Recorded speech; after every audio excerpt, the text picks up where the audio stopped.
जय हिंद मेरे प्यारे साथियों, एक बार मैं फिर से आप सभी का स्वागत करता हूं आपके अपने परिवार शाक्या जी जीके क्लासेस में। तो कैसे हैं आप स्टूडेंट्स? आई होप कि आप सभी स्टूडेंट्स अच्छे होंगे, स्वस्थ होंगे और अपनी तैयारी को बहुत ही शानदार तरीके से कर रहे होंगे। साथियों, आज हमारा आरपीएफ का मॉडल पेपर है 41 दोस्तों। जी हाँ दोस्तों, आज आरपीएफ का मॉडल पेपर 41 है और आज हम बहुत ही इंपॉर्टेंट क्वेश्चंस डिस्कस करेंगे जो आरपीएफ लगातार पूछता है दोस्तों एग्जाम में। तो क्लास इंपॉर्टेंट रहने वाली है आप लोगों के लिए, ठीक है। जो भी मेरे भाई बहन आरपीएफ कांस्टेबल या सब इंस्पेक्टर की तैयारी कर रहे हैं, ये क्लास उन्हीं स्टूडेंट तक के लिए है दोस्तों, ठीक है।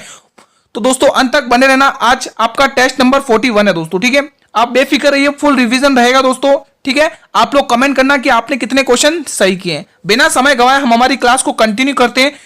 आपके स्क्रीन पर पहला क्वेश्चन है, सभी स्टूडेंट्स को कमेंट सेक्शन में आंसर करने दोस्तों। आज हर एक क्वेश्चन इंपॉर्टेंट रहने वाला है क्योंकि आरपीएफ कांस्टेबल और सब इंस्पेक्टर में न जाने ये क्वेश्चंस बार बार कितनी बार रिपीट होते हैं। क्वेश्चन नंबर 881 आपकी स्क्रीन पर है। हड़प्पा कालीन स्थल रंगपुर भारत के किस वर्तमान राज्य में स्थित है? बहुत ही इंपॉर्टेंट क्वेश्चन है, आरपीएफ कांस्टेबल में पूछा गया ये क्वेश्चन है। गुजरात, हरियाणा, राजस्थान या हिमाचल प्रदेश? मेरे सभी वीर कमेंट करेंगे इस प्रश्न के लिए क्या राइट ऑप्शन रहेगा। तो जितने भी मेरे स्टूडेंट्स यहां पर गुजरात टिक कर रहे हैं, मैं उनकी बात से सहमत हूं दोस्तों। गुजरात इस प्रश्न के लिए बिल्कुल सही ऑप्शन रहेगा दोस्तों, ठीक है। हरियाणा में बात किया दोस्तों तो यहां पर दोस्तों राखीगढ़ी और बनावली सभ्यता ध्यान रखेंगे। राखीगढ़ी और बनावली। आप मुझे कमेंट करिए दोस्तों कि जो कालीबंगा सभ्यता है वो भारत के किस राज्य में स्थित है, बताइए। सभी स्टूडेंट्स का जवाब कमेंट सेक्शन में आना चाहिए कि जो राजस्थान में, इसका सही जवाब होगा राजस्थान में। मैंने ही बता दिया, कालीबंगा है ना, कालीबंगा राजस्थान के हनुमानगढ़ जिले में। कालीबंगा कहां पर है साथियों? ध्यान रखेंगे, राजस्थान के हनुमानगढ़ जिले में है दोस्तों कालीबंगा सभ्यता। और यहां पर से वो तो दोस्तों जुटे हुए खेत शास्त्र से प्राप्त हुए दोस्तों, तो एग्जाम में पूछे जाते हैं। कालीबंगा गग्गर नदी के किनारे है, ठीक है, तो ध्यान रखिएगा। अगला प्रश्न आपके स्क्रीन पर है, क्वेश्चन नंबर 882। बहुत ही प्यारा सा क्वेश्चन है, कमेंट करिएगा। क्वेश्चन क्या कह रहा है? मौर्य साम्राज्य के सम्राट अशोक किस धर्म के अनुयायी थे? आरपीएफ कांस्टेबल में यह क्वेश्चन भी पूछा गया है। सिख धर्म, बौद्ध धर्म, जैन धर्म या इस्लाम धर्म? क्या होने वाला है इस प्रश्न के लिए सही ऑप्शन? अंत तक बने रहना साथियों और कमेंट करना कि आज आपकी तैयारी कैसी रही, कितने क्वेश्चंस आपने सही किए, ठीक है, और किन टॉपिक्स में आप वीक हैं, उन टॉपिक्स को आप लोग अच्छे से पढ़िए। अगर जिस दिन दोस्तों आपने अपनी गलती को सुधार लिया दोस्तों, उस दिन आप लोग विजय हासिल होगी दोस्तों आपको, ठीक है। तो जो टॉपिक वीक रहेगा आपका, उसको पे ज्यादा मेहनत करिए। तो यहां से जितने भी मेरे वीर बौद्ध धर्म टिक कर रहे हैं, मैं उनकी बात से सहमत हूं। किस किसने बी ऑप्शन को लॉक किया है? जितने भी मेरे वीर बी ऑप्शन को टिक कर रहे हैं, मैं उनकी बात से सहमत हूं। अब एग्जाम में क्वेश्चन कैसे पूछा जाता है मैं आपको बता देता हूं। एक क्वेश्चन आपसे एक और पूछा जाएगा इसी क्वेश्चन से रिलेटेड, कि आपको पूछा जाएगा कि जो सम्राट अशोक हैं उनको बौद्ध धर्म की दीक्षा उन्होंने किससे ली थी दोस्तों? उन्होंने बौद्ध धर्म की दीक्षा किससे ली थी दोस्तों? तो ध्यान रखना, अशोक ने बौद्ध धर्म की दीक्षा ली थी उपगुप्त से दोस्तों। किससे ली थी? उपगुप्त से। उपगुप्त से दोस्तों इन्होंने बौद्ध धर्म की दीक्षा ली थी दोस्तों, उपगुप्त। नाम ध्यान रखना, एग्जाम में बहुत बार पूछा गया है, ये हर एक एग्जाम में पूछा जाता है। ये अशोक ने बौद्ध धर्म की दीक्षा किससे ली थी, है ना, तो ये आप ध्यान रखना, उपगुप्त। क्वेश्चन नंबर 883 दोस्तों। अंत तक बने रहना दोस्तों, हम जीके जीएस का हर एक टॉपिक को छूने की कोशिश करेंगे जो एग्जाम में पूछे जाते हैं उनसे रिलेटेड, ठीक है।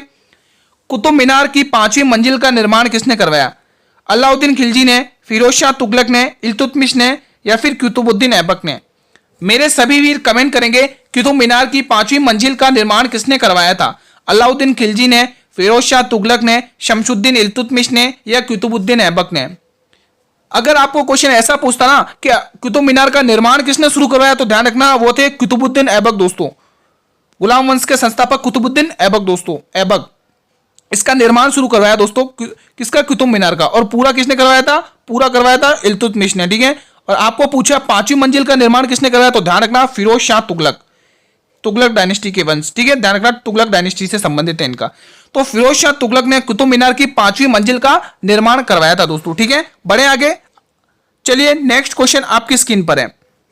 मैं आशा करता हूं कि आज की क्लास आपको बहुत ही पसंद आएगी दोस्तों। बहुत ही इंपॉर्टेंट कंसेप्ट लेके आए दोस्तों आपके लिए, जो भी क्वेश्चन पूछे जाते हैं आरपीएफ के द्वारा, ठीक है। क्वेश्चन नंबर 884, साइंस का बहुत ही इंपॉर्टेंट टॉपिक है, बहुत ही इंपॉर्टेंट क्वेश्चन है और इसमें लगा है डबल स्टार। इसमें से एक क्वेश्चन जरूर आपको पूछा जा सकता है दोस्तों, क्योंकि ये बेसिक क्वेश्चन है और आपको आना चाहिए। अमाशय के अध्ययन को क्या कहा जाता है? अमाशय के अध्ययन को क्या कहा जाता है? हिंदी में भी दोस्तों कार्डियोलॉजी ही बोलेंगे, हिंदी में ही न्यूरोलॉजी बोलेंगे, हिंदी में ही गैस्ट्रोलॉजी बोलेंगे और हिंदी में ही पल्मोनोलॉजी बोलेंगे। दोस्तों इनके जो पीछे लॉजी लॉजी शब्द लगा हुआ है ना, इसका मतलब होता है कि अध्ययन, मतलब किसी चीज के बारे में स्टडी करना उसके ऊपर, ठीक है। तो ध्यान रखना, ये लॉजी का मतलब होता है अध्ययन करना किसी भी चीज के बारे में, है ना। आपको पूछा अमाशय के अध्ययन को क्या कहा जाता है दोस्तों, अमाशय वही पेट को कहा जाता है दोस्तों, ठीक है। कंफ्यूज ना हो, पेट के अध्ययन को क्या कहा जाता है, अमाशय के अध्ययन को क्या कहा जाता है, नाम एक ही आएगा, गैस्ट्रोलॉजी। क्या कहा जाता है साथियों, पेट के अध्ययन को गैस्ट्रोलॉजी कहा जाता है दोस्तों। दिल के अध्ययन को क्या कहा जाता है, दिल हार्ट के अध्ययन को क्या कहा जाता है, जिसको हार्ट बोलते हैं, HEART हार्ट, तो ध्यान रखना उसको कहा जाता है कार्डियोलॉजी, दिल के अध्ययन को, ठीक है, ध्यान रखना। न्यूरोलॉजी किसे कहा जाता है, किसी को पता है, जिन भी स्टूडेंट को पता है तो कमेंट करें, न्यूरोलॉजी किसे कहा जाता है। तो ध्यान रखना, न्यूरोलॉजी कहा जाता है तंत्रिका तंत्र को, तंत्रिका तंत्र को इंग्लिश में बोलते हैं nervous system, study of nervous system, ठीक है। तो ध्यान रखना न्यूरोलॉजी, तंत्रिका तंत्रिका तंत्रिका तंत्र, तंत्रिका तंत्र नर्वस सिस्टम बोलो, या फिर दोस्तों हमारे जो मस्तिष्क का अध्ययन भी हमारे न्यूरोलॉजी ही होगा दोस्तों, ठीक है, ध्यान रखना। और जो दोस्तों ये पल्मोनोलॉजी बचा हुआ दोस्तों, इसको किसका अध्ययन कहा जाता है, कोई बताएगा। तो ध्यान रखना, जो हमारे लंग्स होते हैं ना, फेफड़े, फेफड़ों का अध्ययन को कहा जाता है पल्मोनोलॉजी, फेफड़े के अध्ययन को, फेफड़े। Study of gulf, study of lungs है ना, स्टडी ऑफ लंग्स पल्मोनोलॉजी, यानी कि फेफड़ों के अध्ययन को पल्मोनोलॉजी कहा जाता है। आपको पूछा अमाशय के अध्ययन को, तो C option will be the right answer of this question. Now next move on our next question, question number 885। मेरे सभी वीर कमेंट करेंगे, हर एक क्वेश्चन इंपॉर्टेंट रहने वाला आज की क्लास में, अंत तक बने रहिएगा। क्वेश्चन 885, टाइटन निम्न में से किस ग्रह का एक उपग्रह है, बहुत ही इंपॉर्टेंट है, मंगल ग्रह, पृथ्वी ग्रह, शनि ग्रह या बृहस्पति। बृहस्पति दोस्तों ध्यान रखना, आकार की दृष्टि में सौर मंडल का सबसे बड़ा ग्रह बृहस्पति है, और आकार की दृष्टि में सौर मंडल का दूसरा सबसे बड़ा ग्रह शनि है। आकार की दृष्टि में सौर मंडल का तीसरा सबसे बड़ा ग्रह अरुण है। आकार की दृष्टि में सौर मंडल का सबसे छोटा ग्रह बुध है। ये सारे क्वेश्चन एग्जाम में छपते हैं दोस्तों, ध्यान रखना। तो ध्यान रखना, इसका सही आंसर जाएगा शनि दोस्तों। ये टाइटन दोस्तों, जिसको आप शनि को स्टेटन बोलते हो ना, वही, ठीक है। तो ये शनि का एक उपग्रह है दोस्तों, ठीक है, एग्जाम में पूछा जाता है। अब मंगल ग्रह के दोस्तों दो उपग्रह हैं दोस्तों, मंगल ग्रह के दो उपग्रह हैं, कौन कौन से, एक तो ध्यान रखेंगे फीबोस, फीबोस, और दूसरा ध्यान रखेंगे डीमोस। सौर मंडल का सबसे छोटा उपग्रह डीमोस है दोस्तों, और सौर मंडल का सबसे बड़ा उपग्रह, तो ध्यान रखना गैनीमेड 79 दोस्तों, जो बृहस्पति का उपग्रह है। बृहस्पति के उपग्रह का क्या नाम है साथियों, किसी को पता है तो ध्यान रखना, गैनीमेड, गैनीमेड दोस्तों, गैनीमेड 79, गैनीमेड, ठीक है, ये 79। ये सबसे बड़ा, अगर छोटा पूछे तो डीमोस है, ठीक है। पृथ्वी का आप सभी को पता होगा चंद्रमा उपग्रह है दोस्तों, चंद्रमा, ठीक है। तो ये सारे ही इंपॉर्टेंट क्वेश्चन है जो आपको एग्जाम में देखने को मिलते हैं। स्क्रीनशॉट लेना चाहे तो स्क्रीनशॉट ले लें दोस्तों, मेरे हर एक पॉइंट को नोटिस किया करें दोस्तों, ये सारे ही क्वेश्चन एग्जाम में पूछे जाते हैं दोस्तों। मेरा मोटिव ये नहीं रहता कि मैं आपको फटाफट से क्विज करा दूं, मेरा मोटिव ये रहता है मैं आपको क्विज के साथ वो फैक्ट भी बताऊं, वो इंपॉर्टेंट क्वेश्चन भी बताऊं जो एग्जाम में सीधे छप के आते हैं। तीस्ता नदी की निम्न में से सहायक नदी कौन सी है, बताना आप सभी बच्चे। सुबनसिरी, मयूराक्षी, हुगली या रंगित नदी। मेरे सभी वीर कमेंट करेंगे। मयूराक्षी नदी पर दोस्तों आप ध्यान रखेंगे फरक्का बांध परियोजना स्थित है। मैं अगेन रिपीट कर रहा हूं, मयूराक्षी दोस्तों ध्यान रखना, मयूराक्षी नदी पर दोस्तों फरक्का बांध परियोजना स्थित है दोस्तों, ठीक है। तो आपको पूछा तीस्ता नदी की एक सबसे बड़ी सहायक नदी बताना दोस्तों, तो ध्यान रखना रंगित नदी दोस्तों। किस किसने ऑप्शन नंबर डी को लॉक किया।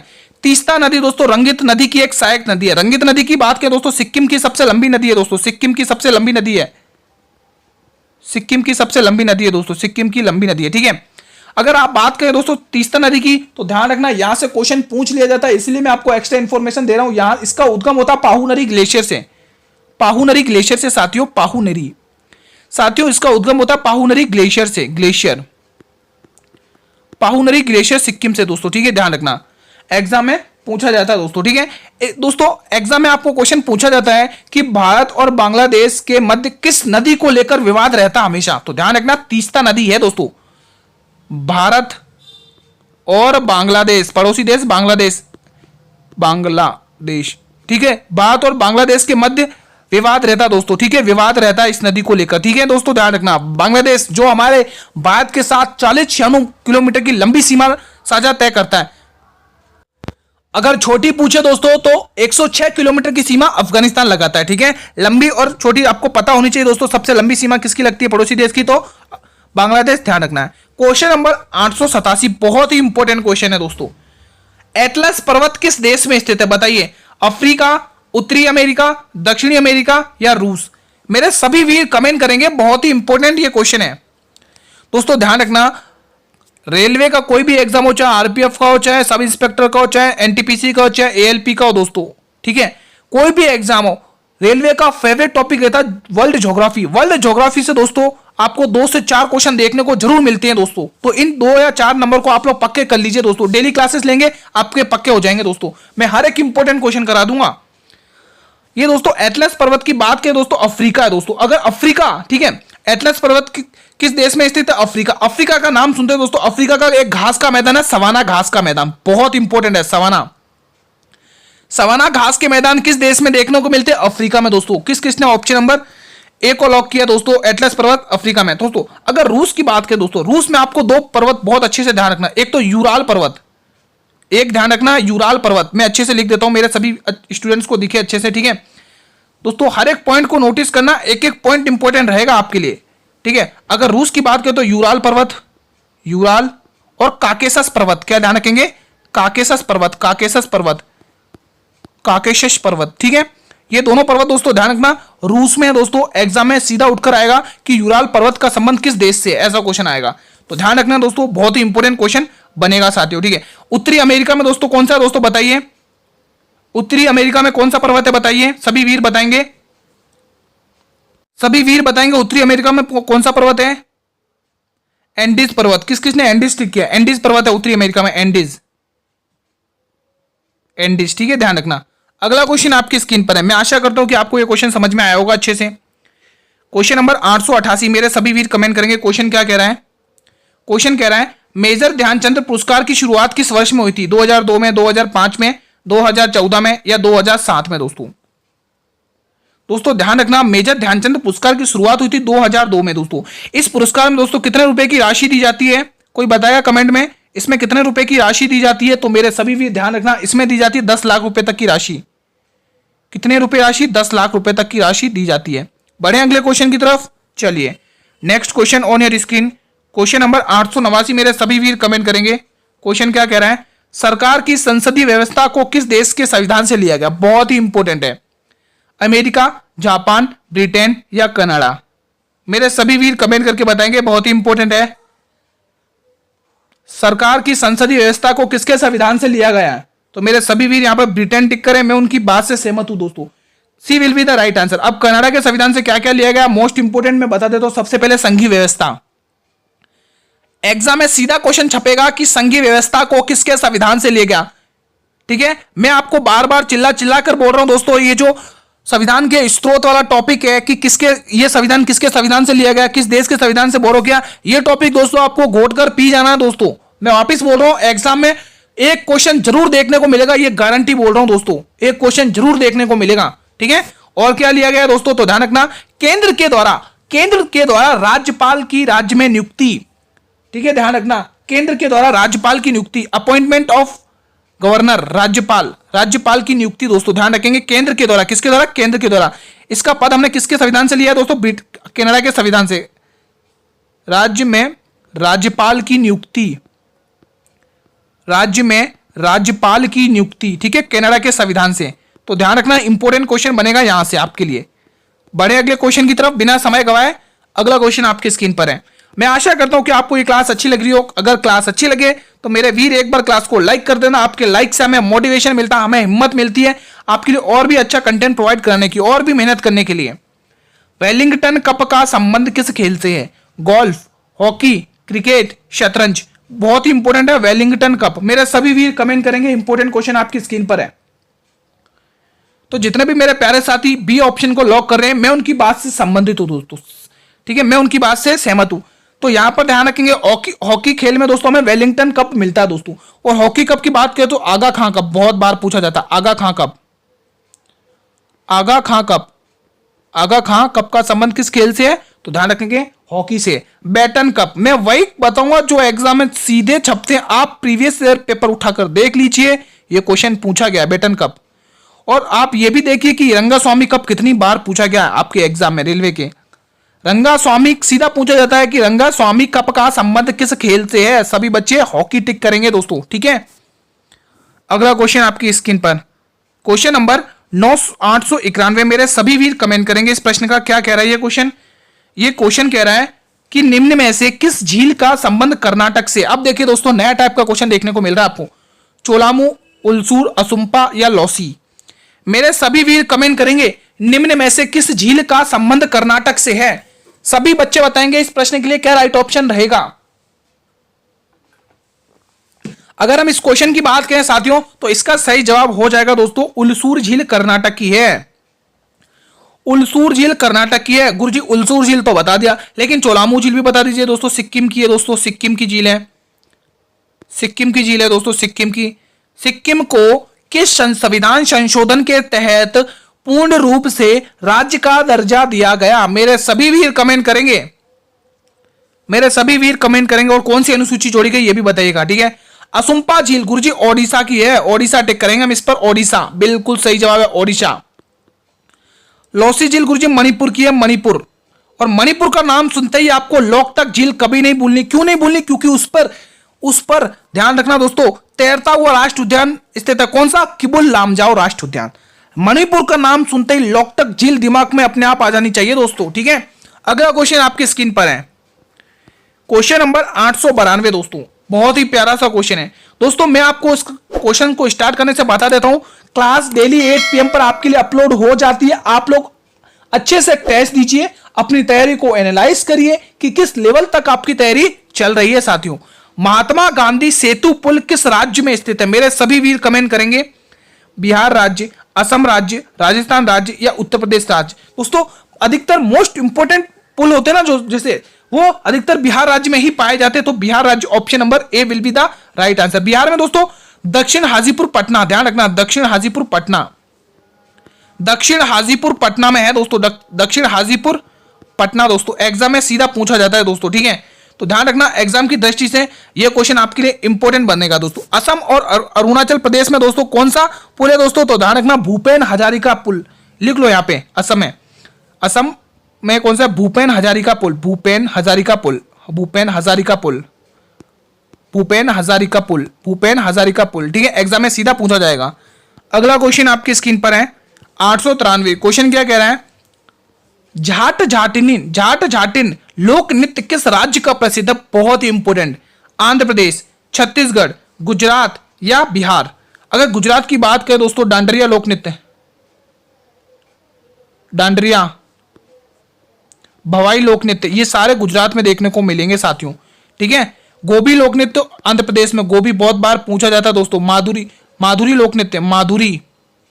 और सबसे ज्यादा पूछा जाने वाला लोक नृत्य है आंध्र प्रदेश का लंबाड़ी लोक नृत्य, बहुत ही इंपॉर्टेंट है। वीर नाट्यम भी यहीं का है, वीर नाट्यम भी यहीं का है, वीर नाट्यम यहीं का है दोस्तों, ध्यान रखना, ठीक है। तो आपका इसका सही जवाब ऑप्शन नंबर डी को लॉक करेंगे, बिहार सही जाएगा। मैं आशा करता हूं कि आपको यह क्वेश्चन अच्छे से समझ में आया होगा। अगला क्वेश्चन आपकी स्क्रीन पर है 894। अंत तक बने रहना मेरे सभी प्यारे साथी, क्योंकि अंत में आपको करंट अफेयर के धुआंधार क्वेश्चन देखने को मिलेंगे जो सीधा एग्जाम को टारगेट करते हुए हैं। धन विधेयक को राज्यसभा कितने दिन तक रोक सकती है? मोस्ट इंपोर्टेंट क्वेश्चन है, इंपोर्टेंट क्वेश्चन को टिक कर लें दोस्तों। ये 10 दिन, 14 दिन, 15 दिन या 30 दिन। मेरे सभी वीर इस क्वेश्चन का जवाब देंगे, बताइए दोस्तों। अगर धन विधेयक की बात करें दोस्तों, तो आर्टिकल कौन सा है बताइए सभी स्टूडेंट्स। तो आर्टिकल इससे संबंधित है 110 अनुच्छेद के अंतर्गत धन विधेयक है दोस्तों। धन विधेयक 110 अनुच्छेद के अंतर्गत 110 है ना, और वित्त विधेयक 117 अनुच्छेद के अंतर्गत है, अनुच्छेद, ठीक है, ध्यान रखना। तो दोस्तों ध्यान रखना, धन विधेयक को राज्यसभा के अंदर सिर्फ 14 दिन को रोक सकती है दोस्तों। कितने दिन तक रोक सकती है साथियों? 14 दिन। आप सभी को पता होगा कि धन विधेयक सबसे पहले दोस्तों लोकसभा में ही पारित होता है, लोकसभा के अंदर ही होता है, राज्यसभा में नहीं होता है। बहुत सारे स्टूडेंट के मन में डाउट रहता है कि जो धन विधेयक होता है क्या राज्यसभा में पारित होता है? नहीं दोस्तों, ये सिर्फ लोकसभा के अंदर पारित होता है। उसके बाद दोस्तों राष्ट्रपति के पास जाता है। अगर कोई भी मिस्टेक लगती है तो राष्ट्रपति वापिस लोकसभा को भेजते हैं पुनर्विचार के लिए दोस्तों, ठीक है, ध्यान रखना। अगला क्वेश्चन आपकी स्क्रीन पर, क्वेश्चन नंबर 895। मेरे सभी वीर कमेंट करेंगे, पद्मशाह पुस्तक किसके बारे में लिखी गई है बताइए दोस्तों। शाहजहां के बारे में, जहांगीर के बारे में, अकबर के बारे में या औरंगजेब के बारे में। और ये क्वेश्चन कांस्टेबल में पूछा गया, आरपीएफ के कांस्टेबल में क्वेश्चन पूछा गया। मेरे सभी वीर बताएंगे पद्म शाह पुस्तक के बारे में किसके बारे में लिखी गई है? तो बिल्कुल गुरुजी हम शाहजहां टिक करेंगे दोस्तों। किसने ऑप्शन नंबर ए को लॉक किया है? तो जितने भी मेरे वीर यहां पर ऑप्शन नंबर ए को लॉक कर रहे हैं, मैं बिल्कुल सही टिक कर रहे हैं दोस्तों। पद्मशाही पुस्तक की बात करें साथियों, तो इसके लेखक कौन है दोस्तों? इसके लेखक, इसको लिखने वाले हैं हमीद लाहौरी, अब्दुल हमीद लाहौरी। मैं पूरा नाम लिख देता हूं, अब्दुल हमीद लाहौरी, अब्दुल हमीद लाहौरी, अब्दुल हमीद लाहौरी इसको लिखने वाले हैं, अब्दुल हमीद लाहौरी इसको लिखने वाले हैं दोस्तों। इसके लेखक कौन है? अब्दुल हमीद लाहौरी। ये अब्दुल हमीद लाहौरी कौन है गुरुजी? तो ध्यान रखना ये किसके शिष्य हैं? तो ध्यान रखना ये अबुल फजल के शिष्य हैं, अबुल फजल इनके गुरु हैं, ध्यान रखना। अगला क्वेश्चन आपकी स्क्रीन पर है, क्वेश्चन नंबर 896। मेरे सभी वीर कमेंट करेंगे। अंतर्राष्ट्रीय पुनर्निर्माण और विकास बैंक को लोकप्रिय रूप में किस नाम से जाना जाता है? IMF, WTO, विश्व बैंक या विश्व आर्थिक मंच? अगर WTO दोस्तों ध्यान रखना, WTO और WHO इन दोनों का हेडक्वार्टर, इन दोनों का मुख्यालय दोस्तों जेनेवा में है। कहां पर है? जेनेवा में। बहुत बार पूछा जाता है एग्जाम में कि WTO का मुख्यालय कहां पर है, तो जेनेवा आपको टिक करना है। तो दोस्तों इसको जाना जाता है विश्व बैंक के, वर्ल्ड बैंक के बारे में दोस्तों। Option number C will be the right answer. अगला क्वेश्चन आपकी स्क्रीन पर है, मेरे सभी वीर कमेंट करेंगे इस प्रश्न के लिए क्या रहेगा इसका सही जवाब। और ये क्वेश्चन को आप मोस्ट इंपोर्टेंट टिक कर लें, मोस्ट इंपोर्टेंट की कैटेगरी में डाल दें दोस्तों साइंस का। ये बेसिक क्वेश्चन है, पता होना चाहिए सभी को। उत्तक के अध्ययन को क्या कहा जाता है? उत्तक को इंग्लिश में दोस्तों टिश्यू कहते हैं, टिश्यू, ठीक है, ठीक है। स्टडी ऑफ टिश्यू क्या कहा जाता है? Cytology, histology, micrology, osteology. मेरे सभी वीर कमेंट करेंगे। चलिए एक एक को हम देखना शुरू करते हैं। सबसे पहले साथियों शुरू करेंगे साइटोलॉजी से दोस्तों। साइटोलॉजी किसके अध्ययन को कहा जाता है? तो ध्यान रखना कोशिका के अध्ययन को कहा जाता है, यानी कि कोशिका, लिख दो यहाँ पे, कोशिका के अध्ययन को कहा जाता है। कोशिका को इंग्लिश में बोलते हैं स्टडी ऑफ सेल, है ना। कोशिका के अध्ययन को, कोशिका का अध्ययन, कोशिका का अध्ययन, ठीक है, ध्यान रखना। यानी कि सेल, स्टडी ऑफ सेल, ठीक है, स्टडी ऑफ सेल, ठीक है। तो ध्यान रखना इस माइक्रोलॉजी को क्या कहा जाता है? तो ध्यान रखना दोस्तों, माइक्रोलॉजी को किसके अध्ययन को कहा जाता है? सूक्ष्म जीवों के अध्ययन को, सूक्ष्म जीवों के अध्ययन को माइक्रो ऑर्गेनिज्म, है ना, micro organism, study of micro organism is micrology.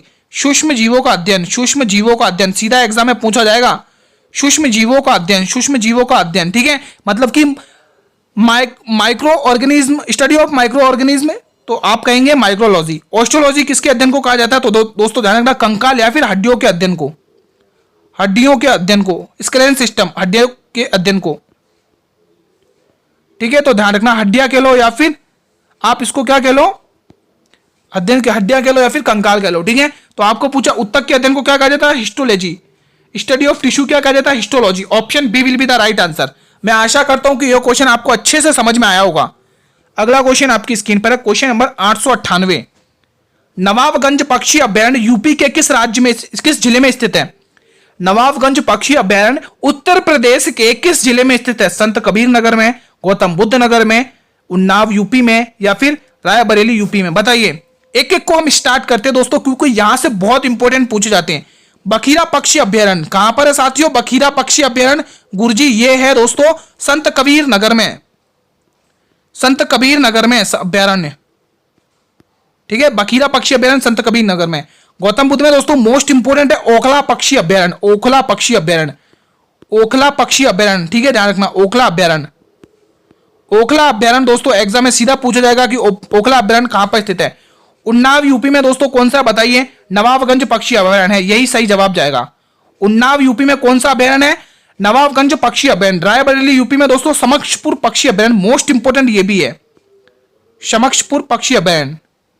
मैंने आपके सामने 3 अभयारण्य लिखे, उसमें से 2 अभयारण्य मैं आपको बता चुका हूं मोस्ट इंपोर्टेंट है, एक तो ओखला पक्षी अभयारण्य और दूसरा समक्षपुर पक्षी अभयारण्य। दोस्तों ध्यान रखना पक्षी अभयारण्य यूपी जिले में बहुत सारे, तो इन्हीं में से एक ना एक क्वेश्चन पूछा जाता है आपको एग्जाम में। ज्यादातर पूछा जाता है समक्षपुर पक्षी अभयारण्य और नवाबगंज पक्षी अभयारण्य, और ये ओखला पक्षी अभयारण्य। क्वेश्चन नंबर 899 मेरे सभी वीर कमेंट करेंगे। क्वेश्चन क्या कह रहा है सभी स्टूडेंट ध्यान से देखेंगे, हर एक क्वेश्चन इंपॉर्टेंट है। स्टेफी ग्राफ का संबंध किस खेल से है? फुटबॉल, टेनिस, हॉकी या तीरंदाज? मेरे सभी वीर कमेंट करेंगे स्टेफी ग्राफ का संबंध किस खेल से है? फुटबॉल से, टेनिस से, हॉकी से या तीरंदाजी से? तो जितने भी मेरे वीर यहां पर ऑप्शन नंबर बी को लॉक कर रहे हैं, मैं उनकी बात से सहमत हूं दोस्तों। टेनिस दोस्तों, ठीक है, टेनिस से संबंध है। टेनिस की बात करें साथियों तो सानिया मिर्जा ध्यान रखेंगे, सानिया मिर्जा ध्यान रखेंगे, सानिया मिर्जा। एंडी मेरे ध्यान रखेंगे, और ध्यान रखेंगे एंडी मेरे, एंडी मेरे अगर नाम आ गया तो आप ध्यान रखेंगे महेश भूपति, महेश भूपति, महेश भूपति। एग्जाम में सीधा पूछा जाएगा महेश भूपति का संबंध किस खेल से है, तो ध्यान रखेंगे आपको टिक करना है टेनिस खेल से इनका संबंधित है दोस्तों। एग्जाम में सीधा पूछा जाएगा दोस्तों आपको, ठीक है। और भी इंपॉर्टेंट नाम अगर आप ध्यान रख सकते तो Andre Agassi, Andre Agassi most important नाम ये भी है, Andre Agassi, Andre Agassi, Agassi, Andre Agassi. ये कुछ इंपॉर्टेंट नाम है जो सीधे आपको एग्जाम में पूछे जाएंगे दोस्तों, ठीक है। अगला क्वेश्चन आपकी स्क्रीन पर है, क्वेश्चन नंबर 900। आज हमारा दोस्तों आरपीएफ का क्वेश्चन मॉडल पेपर में 41वें क्वेश्चन नंबर 900 है दोस्तों, ठीक है। सरकारी एजेंसी एनडीसी का क्या नाम है? पूर्ण रूप से उसको क्या बोला जाता है? What is the full form of NDSC? National development counselling, national district counselling, national development centre, national defence counselling? मेरे सभी वीर कमेंट करेंगे क्वेश्चन क्या कह रहा है, पहले ध्यान से पढ़ेंगे फिर आप लोग इसका रिप्लाई करेंगे। सरकारी एजेंसी एनडीसी का पूर्ण रूप क्या है, मतलब what is the full form of NDC? अगर आप एनडीसी की फुल फॉर्म पूछोगे गुरुजी तो हम टिक करेंगे नेशनल डेवलपमेंट काउंसलिंग। क्या कहेंगे इसको? एनडीसी की फुल फॉर्म क्या है साथियों? National development counselling. Option A will be the right answer of this question. Now next question on your screen. Current affair का क्वेश्चन चालू हो गए हैं दोस्तों, धुआं धुआं करने के लिए तैयार हो जाइए दोस्तों। क्वेश्चन नंबर 901 आपकी स्क्रीन पर है। हम इसमें दोस्तों स्टैटिक जीके भी लेकर चलेंगे, ठीक है। हाल में ही थाईलैंड का नया प्रधानमंत्री किसे नियुक्त किया गया? आप लोगों को कमेंट करना है कि जो थाईलैंड देश है उसका नया प्रधानमंत्री किसे नियुक्त किया गया है? मोहम्मद यूनस बांग्लादेश का, ब्रायन निकोल, टेनशू शान या पेंतोग तारन शिनावात्रा? बताइए दोस्तों, बहुत ही अजीब सा नाम है लेकिन पढ़ना पड़ेगा साथियों। हाल में ही थाईलैंड का नया प्रधानमंत्री किसे नियुक्त किया गया? मोहम्मद यूनस को, ब्रायन निकोल को, टेनशू शान को या पेंतोग तारन शिनावात्रा को? तो ध्यान रखना दोस्तों, ये नियुक्त किया गया पेंतोग तारन शिनावात्रा को। किसको नियुक्त किया गया? थाईलैंड का प्रधानमंत्री, थाईलैंड का प्रधानमंत्री नियुक्त किया गया पेंतोग तारन शिनावात्रा को। अगर थाईलैंड की बात कर लिए गुरुजी तो हमें इसकी कैपिटल भी बता दो।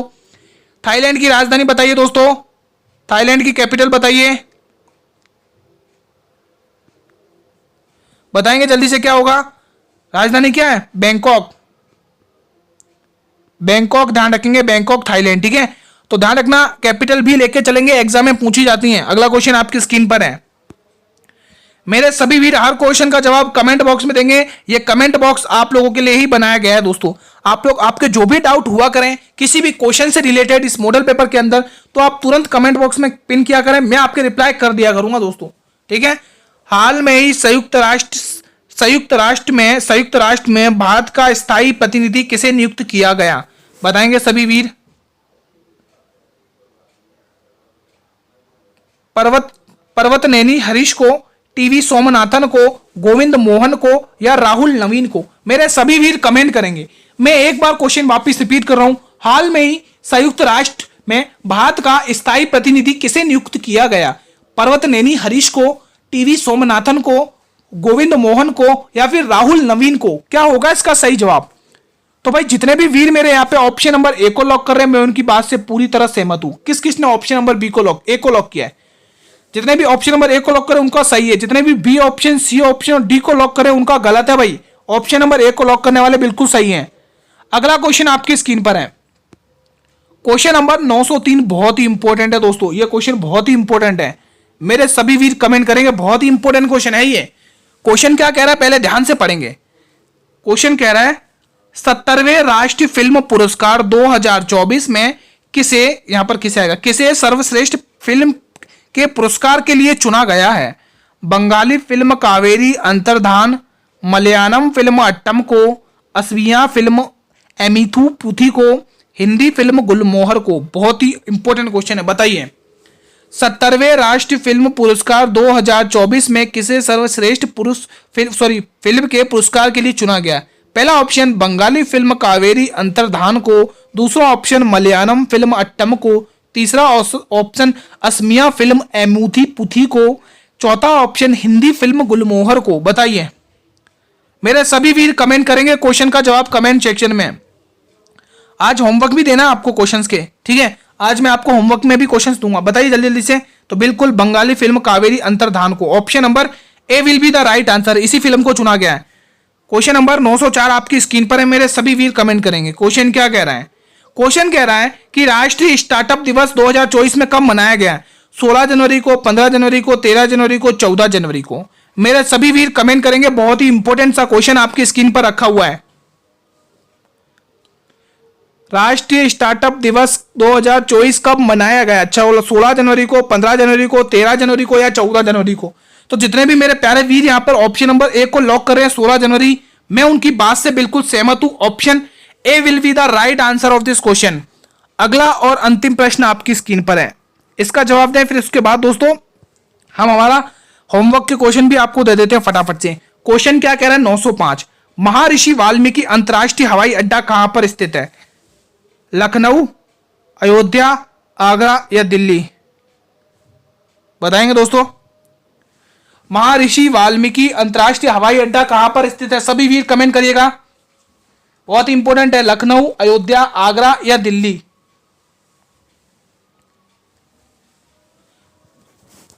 तो दोस्तों आपका इसमें सही जवाब हो जाएगा अयोध्या। अब मैं आपको यहां से इंपॉर्टेंट क्वेश्चन पूछ लेता हूं फटाफट से। लखनऊ किस नदी के किनारे बसा हुआ? तो ध्यान रखना साथियों, अगर आपको एग्जाम में पूछ लेना लखनऊ किस नदी के किनारे बसा हुआ है, ठीक है, तो आपको नाम ध्यान रखना। लखनऊ बसा हुआ गोमती रिवर के, गोमती रिवर, गोमती नदी के तट पर बसा हुआ है। ये टॉपिक भी हम साथ में लेके कवर कर देते। अयोध्या सरयू नदी, सरयू नदी, सरयू नदी। अयोध्या शहर किस नदी के? सरयू नदी। तो ध्यान रखना सरयू नदी।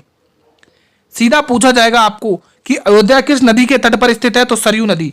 आगरा और दिल्ली दोनों के दोनों यमुना नदी पर, यमुना। और गंगा की सबसे बड़ी सहायक नदी यमुना है, और यमुना की सबसे बड़ी सहायक नदी चंबल है, और चंबल की सबसे बड़ी सहायक नदी बनास है। ये आपको ध्यान रखना। कड़ी मैंने क्या बोला, वापस रिपीट कर रहा हूं। गंगा की सबसे बड़ी सहायक नदी यमुना है, यमुना की सबसे बड़ी सहायक नदी चंबल है, चंबल की सबसे बड़ी सहायक नदी बनास है। ये कड़ी पूरी ध्यान रखना दोस्तों, ठीक है। ठीक है साथियों, चलिए अब टाइम हो गया आपके होमवर्क का। चलो मैं आज आपको होमवर्क के क्वेश्चन देता हूं। आज पर्वत ले लेते हैं दोस्तों, है ना, विश्व के होमवर्क में। होमवर्क आपको विश्व के पर्वत वाला टॉपिक है। आपको बताना होगा दोस्तों कि सबसे पहला मेरा क्वेश्चन ये आपसे है दोस्तों, आप मुझे बताइए आल्पस पर्वत, आल्पस पर्वत किस देश में? आल्पस पर्वत, आल्पस पर्वत, आल्पस पर्वत का संबंध बताएंगे आप सभी स्टूडेंट्स। और दूसरा आप मुझे बताएंगे दोस्तों आल्पस के बाद एपिनेन पर्वत, एपिनेन पर्वत, एपिनेन पर्वत, एपिनेन पर्वत, एपिनेन पर्वत का संबंध किस देश से? एपिनेन पर्वत, एपिनेन पर्वत ध्यान रखेंगे, एग्जाम में सीधा पूछा जाएगा। ठीक है दोस्तों, बताइए इन दो क्वेश्चन का जवाब कमेंट सेक्शन में, और होमवर्क में है ये, जल्दी से बताइए साथियों। चौथा एंडीज, एंडीज पर्वत बताइए, एंडीज पर्वत आपको कमेंट में बताना। और चौथा बताना एटलस पर्वत, एटलस पर्वत। ये चार पर्वत आपको बताना किन देशों में स्थित है। मैं आशा करता हूं, मैं रिक्वेस्ट करता हूं दोस्तों आप लोग इन कमेंट में जरूर जवाब टिक करना, क्योंकि वर्ल्ड ज्योग्राफी फेवरेट टॉपिक है रेलवे का, ध्यान रखना। ठीक है साथियों, तो मित्रों आज की क्लास को हम यहीं पर वाइंड अप करते हैं। क्लास कैसी लगी आप लोग जरूर कमेंट बॉक्स में बताएंगे। अगर आपको ये क्लास अच्छी लगी तो एक बार मेरे सभी वीर इस क्लास को लाइक कर देंगे और अपने सभी मित्रों के साथ इस क्लास को शेयर कर देंगे। दोस्तों शेयर जरूर करें अपने मित्रों के साथ, चाहे फेसबुक हो, व्हाट्सएप, इंस्टाग्राम, टेलीग्राम, जिस भी प्लेटफॉर्म तक आपकी रीच है वहां तक इस क्लास को शेयर करिए। कैसा रहा आज का आपका टेस्ट? आज का आपका टेस्ट कैसा रहा? आप लोग से सभी से रिक्वेस्ट है, कमेंट करिए कि आपने कितने क्वेश्चन फोड़े आज की क्लास में। मेरे सभी वीरों से रिक्वेस्ट है, आज की क्लास में आपने कितने क्वेश्चन फोड़े कमेंट करिए।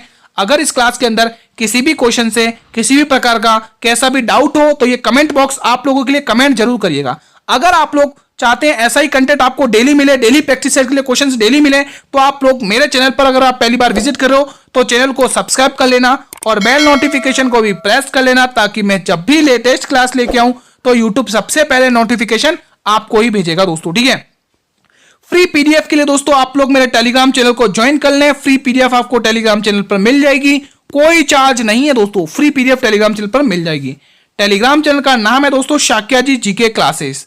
आप लोग टेलीग्राम चैनल पर जाकर भी नाम सर्च कर सकते हैं, शाक्या जी जीके क्लासेस, ये हमारे टेलीग्राम चैनल का नाम है साथियों। ठीक है, कल हम साथियों हम एक इसी टाइम पर मिलेंगे दोस्तों, 8 PM आपको टाइम ध्यान रखना है दोस्तों। डेली आपके लिए मैं 8 PM पर क्लास लेके आता हूं एक नए मॉडल पेपर के साथ, और आपको उसमें देना पड़ता है टेस्ट और अपनी तैयारी को एनालाइज करना होता है। ठीक है, कल हम साथियों इसी टाइम पर एक नए मॉडल पेपर के साथ मिलेंगे, एक नए जोश के साथ फिर से हाजिर होंगे आपके सामने। तब तक साथियों जय हिंद, जय भारत, वंदे मातरम।